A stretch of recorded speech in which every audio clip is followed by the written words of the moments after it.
Drumsticks are designed for a life of hard knocks. They're usually made of hickory, which is heavier and sturdier than other woods.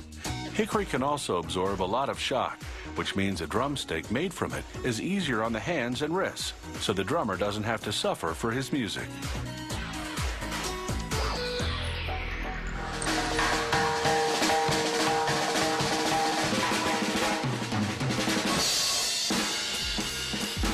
Hickory drumsticks also have good balance and feel, so it's easier to hit the right note. To make them, automated arms serve up hickory dowels to a 3-bladed cutting device that moves on a rail. As the blades shape the spinning dowels, they form a round tip, a narrow shoulder, and a shaft that gradually widens.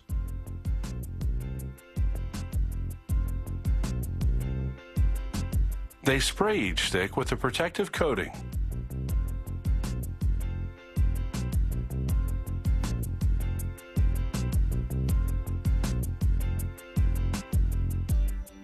These round blades lob off the stubs, the ends where the sticks were held during their initial machining. It's just a rough trim, and the ends need more work. So they feed them to spinning chucks with blades. The chucks are inside a protective metal housing because they spin very fast, and the blades are extremely sharp.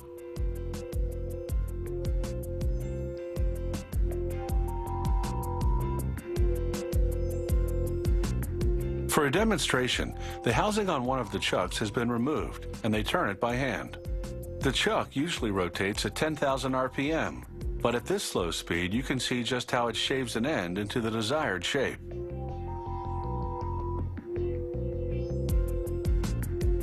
The stick comes out of the chuck with a nicely rounded tip.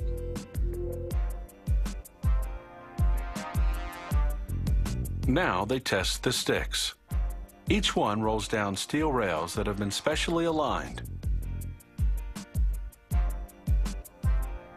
If it rolls straight, it means the stick is straight. But if it wobbles, it isn't, and would be impossible to play with. They reject those sticks.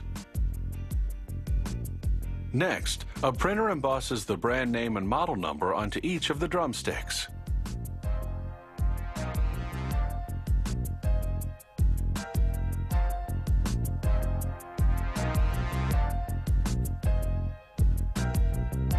Now they sort each drumstick by weight. Even if two sticks have been made exactly the same shape and size, their weight can vary because wood has different densities, and that's something that affects the stick's feel and tone. For example, this drumstick weighs 53 grams, but the next one comes in at 55. Over at another workstation, they're making a different kind of drumstick, a felt tip mallet that will have a softer sound. They press a wooden shaft into the glue-filled hole of the felt ball. The hole is a bit smaller than the shaft, resulting in a tight bond between the stick and felt head.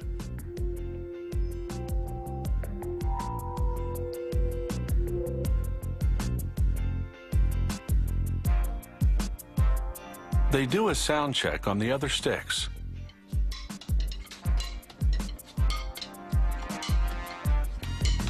Even though they've been sorted by weight, there are still subtle differences in tone.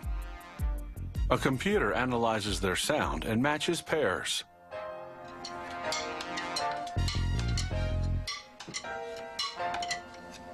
It's a bit like a dating game. The unmated sticks go back into the mix, and they try to match them up again.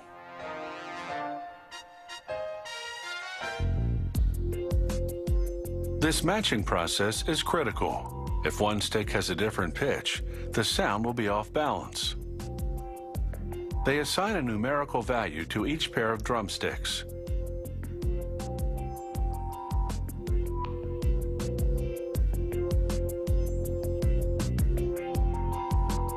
A cardboard sleeve holds each matched pair together.